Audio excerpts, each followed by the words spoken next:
I never imagined that a single afternoon could change my life forever. I never imagined that the people I loved the most could witness my most vulnerable moment and laugh, or worse, judge me. But that day, at my cousin's engagement party, I learned the hard way that some wounds aren't visible, yet they leave scars that never fade. My name is Anna. I'm 22 years old, and I've always been the quiet one in my family. I grew up under the shadow of my mother, a woman whose opinions seemed to define every part of my existence. She's beautiful, confident, and sharp-tongued, the kind of woman who commands attention in every room she enters.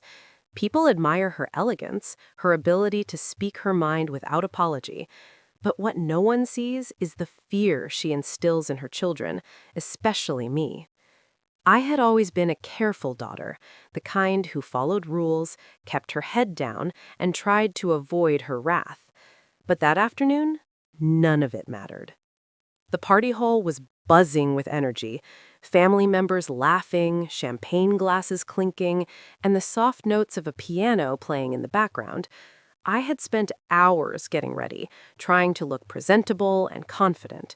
My dress was a soft lavender that I had chosen for its elegance, my hair curled in loose waves, and my makeup light but flattering. I thought I looked okay, even a little proud of myself. But then my mother stepped in. She walked past me with that look, the one that made me feel like a child being scolded for a mistake I hadn't even committed. Her eyes scanned me, sharp and calculating, and I felt the tension tighten in my chest. I tried to smile politely, pretending not to notice the slight sneer tugging at her lips. "Anna," she said, loud enough for nearby relatives to hear, "why are you wearing that dress? It makes you look, well, let's just say it doesn't suit your figure." I froze. My heart sank. My cheeks burned. I felt every eye in the room turn toward me. Murmurs started. Some relatives nodded, some whispered, and some awkwardly looked away. I wanted to disappear, to melt into the carpet beneath my feet. "I thought I wanted to look nice," I whispered, barely audible, but my voice cracked under the weight of humiliation. My mother's voice cut sharper than any knife. "Looking nice isn't enough, Anna. You need to understand that people are watching, judging, and right now you're a disaster." The word disaster echoed in my ears. I wanted to scream. I wanted to defend myself, but I didn't, because deep down I knew that arguing would only make it worse. My mother thrived on control, on making me feel small, and she had perfected this art over years. That's when my cousin, the bride-to-be, tried to step in. "Mom, maybe that's a bit harsh. She looks fine," she said softly, but my mother waved her off with an imperious flick of her hand. "Excuse me? I know what I'm talking about. Anna needs to hear the truth." I wanted to disappear. I wanted the floor to open up and swallow me whole. I felt every laugh, every whisper, every judging gaze pierce through me. I was humiliated, not just as a daughter, but as a person. And then came the worst part. The relatives who had always seemed neutral suddenly started taking sides. Some nodded in agreement with my mother's critique, as if I had done something unforgivable. Others gave me sympathetic glances, but it wasn't enough to soothe the sting of public embarrassment. The room felt suffocating, every breath a struggle. At that moment, I realized something terrifying. The people I loved, the people I had trusted, weren't on my side. My mother's words had created a chasm between me and everyone else. I had been exposed, scrutinized, and belittled, and there was nothing I could do to take it back. Yet even in the depths of my shame, a fire ignited inside me. I clenched my fists under the table, forcing myself to sit tall, forcing myself to breathe. I didn't know it yet, but that fire was the beginning of my rebellion, my awakening. I made a silent vow. I would not let this define me. I would not let her control me anymore. As the party dragged on, I observed my mother closely. I noticed how she smiled with her perfect teeth, how she laughed at jokes that weren't even funny, and how easily she manipulated the room. But beneath that exterior, I began to see cracks, tiny, almost invisible cracks, and I knew somehow that if I played my cards right, those cracks could be my advantage. That night, after returning home, I locked myself in my room. I stared at my reflection in the mirror, at the girl who had been humiliated in front of everyone she loved. And for the first time, I didn't feel small. I didn't feel powerless. I felt alive. The humiliation was public, yes. It cut deep, but it had also sparked something irreversible. A part of me had awakened, a part that was determined, unyielding, and unwilling to be controlled by anyone ever again. I didn't know how I would do it or when, but I knew one thing. The girl who had walked into that party, trembling under my mother's scorn, was gone. In her place stood someone who would fight back, someone who would reclaim her life. And I would make sure my mother and anyone who doubted me never forgot it. The next morning, I woke up to the cold, quiet emptiness of my room. The sunlight streamed in through the blinds, but it felt harsh rather than comforting. Everything from yesterday, the laughter, the whispers, the scornful glances, played on repeat in my mind like a broken record. I tried to shake it off, telling myself, it's just a party, people overreact. But deep down, I knew it wasn't just a party. It was my life that had been put on display, dissected and criticized. I got out of bed and walked to the mirror. My reflection stared back at me, but it wasn't the same girl who had happily prepared for the party. Her eyes were tired, haunted by the memory of humiliation. I ran my fingers through my hair, trying to smooth down the curls that seemed to mock me with their perfection. I felt fragile, small, and exposed, but beneath it all, there was a simmering anger I couldn't ignore. For hours, I replayed every word my mother had said. Anna needs to hear the truth. A disaster. Her voice echoed relentlessly. And I realized something that made my stomach tighten. My mother wasn't just trying to correct me. She was asserting power. She wanted me to shrink, to bend to her will, to be the obedient daughter who never dared challenge her. And for years, I had done exactly that.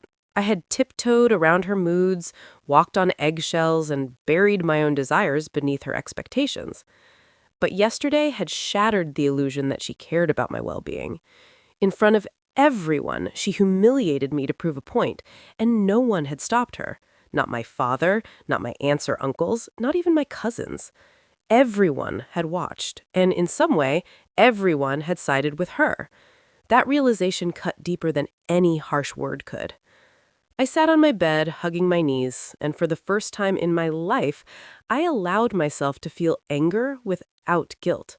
I let it rise, raw and unfiltered through every part of me. Anger at my mother for controlling me, at my family for silently approving her cruelty, and at myself for believing I could ever escape it. That anger was heavy, but it was also electric. It ignited something in me, a determination that I hadn't felt before. I knew I couldn't change the past. I couldn't undo yesterday's humiliation. But I could change what happened next.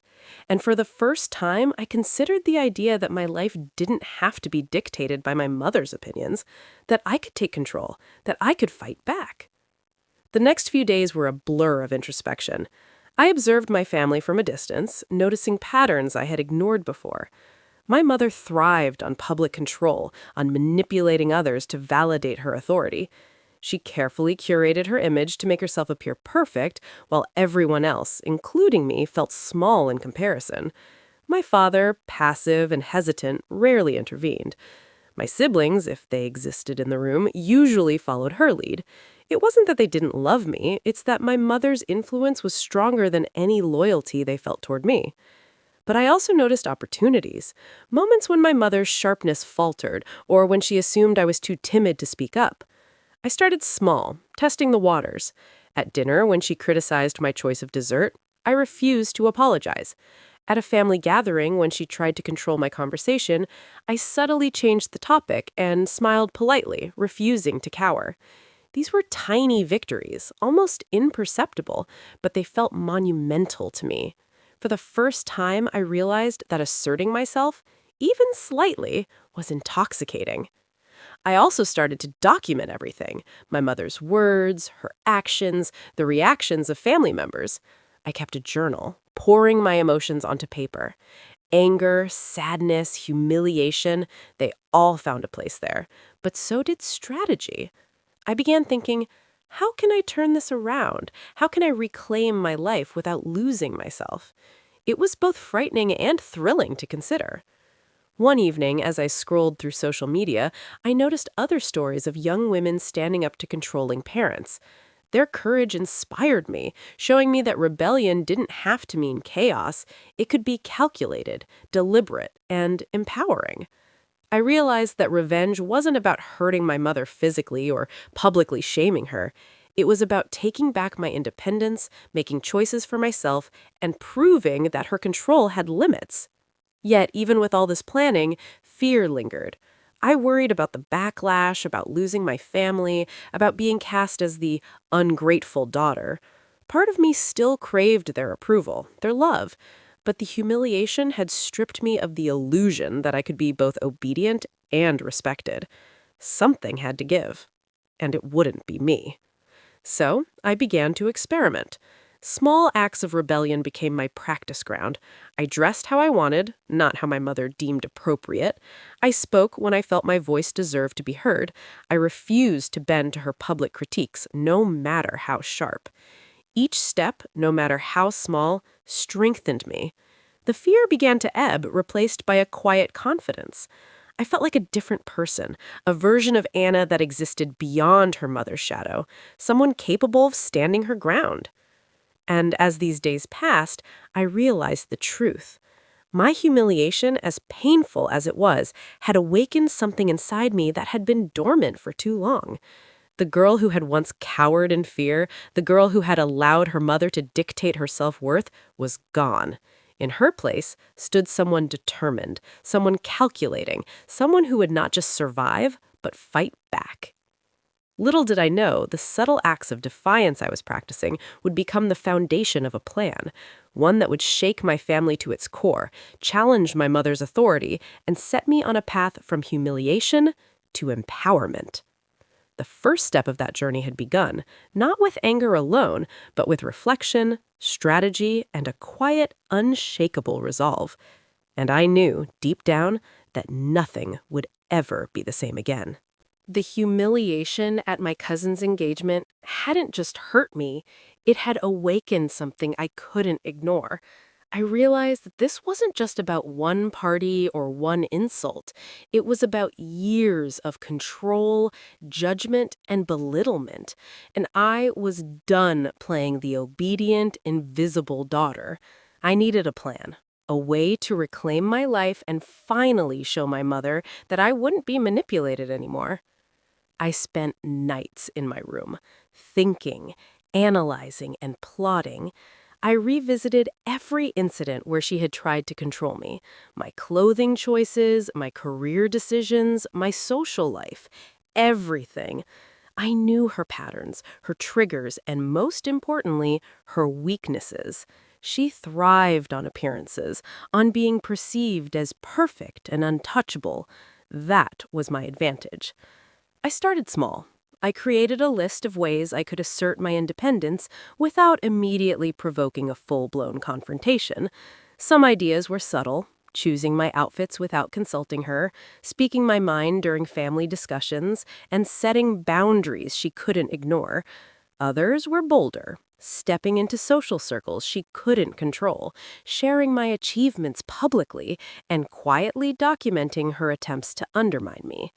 Every action was a piece of a larger puzzle, a strategy to reclaim control over my life. I also spent time observing her. My mother had habits, routines, and blind spots. She assumed I would continue to follow her rules, never questioning her authority. That overconfidence would be her downfall. I learned when she was most vulnerable, when her attention was divided, and when she underestimated me. But the most crucial part of my plan was patience. I couldn't act impulsively. Revenge wasn't about immediate satisfaction, it was about impact.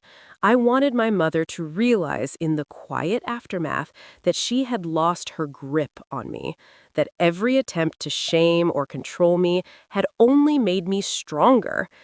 At the same time, I worked on myself. I improved my confidence, refined my skills, and built networks outside my family's influence. I wasn't just preparing to challenge her, I was preparing to thrive independently. Every small victory, every act of defiance fed my courage and sharpened my strategy. The fire inside me was no longer fueled by anger alone. It was guided by purpose. I had a plan, a timeline, and the patience to wait for the perfect moment. My mother had underestimated me, as she always did, and when the time came, I would make sure she and everyone else saw the new Anna, confident, unstoppable, and free from her control. For the first time in my life, I felt powerful, and I knew this was only the beginning. The day had finally arrived. After weeks of careful observation, planning, and subtle acts of defiance, I was ready to take control. I wasn't acting out of pure spite. I was acting out of necessity. My mother had humiliated me publicly, broken my confidence, and assumed I would always be her obedient child. Today, I would show her and everyone else that I was no longer afraid. The setting was another family gathering, a smaller but equally significant event. My mother walked in, flawless as always, radiating confidence and expecting everyone's attention. I felt a rush of adrenaline. My plan was simple, yet powerful. I would assert myself publicly in a way she could neither ignore nor control. I started small, letting her speak first. As she began criticizing a minor detail, my hairstyle this time, I didn't flinch. I didn't look down. I held my head high and smiled politely, letting the tension build. Then I spoke. Calmly, firmly, and confidently, I addressed her words in front of everyone. Mom, I appreciate your concern, but this is my choice. I like how I look, and I'm proud of it. The room went silent. My mother's eyes widened, a flash of shock crossing her face. She was used to me shrinking, apologizing, or pretending she was right. But this was different. I wasn't just defending myself, I was reclaiming my power. I didn't stop there. Throughout the gathering, I made subtle but impactful moves. I shared updates about my achievements, projects I had completed, opportunities I had seized, and plans for the future, all things my mother had belittled or tried to control. Each statement was like a small victory, a reminder to her and everyone watching that I was capable, independent, and unstoppable. The most powerful moment came when she tried to intervene during a discussion about family plans. She expected me to back down, to fall into silence, but instead, I looked her straight in the eyes and said, I respect your opinion, Mom, but I make my own decisions now. I'm not a child anymore. Gasps and whispers filled the room. Some relatives tried to support her, but others looked at me with admiration, realizing that I had finally taken a stand. For the first time, my mother didn't have complete control over the narrative. As the gathering ended, I felt a mixture of triumph and unease. I had succeeded, I had executed my plan perfectly, but I also knew that this confrontation would have consequences. My mother was furious, and my family's opinions were divided. Some admired me secretly, while others quietly disapproved. The path ahead would not be easy, but for the first time, I felt free from the weight of her judgment. I had humiliated her, not with cruelty, but with strength, confidence, and independence. The girl who had once cowered in fear was gone. In her place was someone who refused to be controlled, someone who had finally reclaimed her life. And this was only the beginning. After the gathering, the house felt colder than ever. I had executed my revenge perfectly, standing up to my mother and reclaiming my voice in front of the family. Yet the victory I had imagined felt heavier than I expected. The looks my relatives gave me afterward, some wide-eyed admiration, others tight-lipped judgment, haunted me. My mother didn't speak for a while, but her silence was more terrifying than her words ever were. That night, I retreated to my room, emotions swirling like a storm. Triumph battled with guilt. Anger wrestled with fear. For the first time, I realized that standing up for myself had consequences I couldn't avoid. My mother's influence didn't disappear overnight. It had shifted, and now it manifested in subtle but undeniable ways. The next morning, whispers began. A cousin texted me cautiously. "Mom was really upset last night. Are you okay?" Another called. "Everyone's talking about what happened." Even relatives I considered close seemed hesitant, unsure of where to stand. And as the day went on, it became painfully clear my family was splitting. Some quietly supported me. They admired the courage it took to finally assert myself against a mother who had dominated my life for years. They sent me messages of encouragement, and a few even confessed that they had felt powerless around her too. But most were on my mother's side, outraged that I dared to challenge her publicly. They whispered behind closed doors, subtly painting me as the rebellious, ungrateful daughter. When I confronted my mother later, hoping for at least a civil conversation, she was icy. Her anger wasn't loud, it was silent, simmering, and far more dangerous. "You've gone too far, Anna," she said. Her eyes didn't meet mine, but her words cut deep. "You've embarrassed me, humiliated me in front of everyone, and now the family is upset with me, and you." I wanted to argue, to defend myself, to explain that I wasn't trying to hurt her. I was reclaiming my life. But the truth was complicated. She had been cruel, controlling, and manipulative, and yet she was still my mother. Family bonds, guilt, and love tangled in ways I couldn't easily untangle. I swallowed my words, knowing that speaking more wouldn't repair the tension. It would only escalate it. In the following weeks, the consequences of my defiance became unavoidable. Invitations to family events came with quiet warnings or subtle exclusions. Relatives, who once smiled warmly at me, now treated me with polite distance. Even casual conversations with my father became tense, laden with unspoken expectations and disappointment. Yet, amid the tension, I discovered something unexpected. I no longer felt powerless. Each moment of rejection, each sideways glance, reinforced a truth I had been trying to embrace. My self-worth didn't come from my mother or my family. It came from me. The freedom I had gained, though costly, was priceless.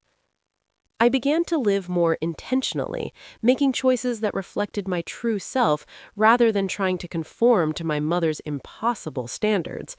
I pursued opportunities she had previously dismissed, expressed opinions I had long hidden, and even started building friendships outside the family circle, where I didn't have to justify my every action. Every step reminded me that I was no longer a prisoner of her judgment. Of course, it hurt. The rejection stung. Watching relatives side with my mother, knowing they valued her control over my independence, left scars. I missed the idea of a united family, the warmth of unquestioned support. But I also realized that what I had gained, the right to stand tall, to speak my mind, to make my own choices, was worth the cost.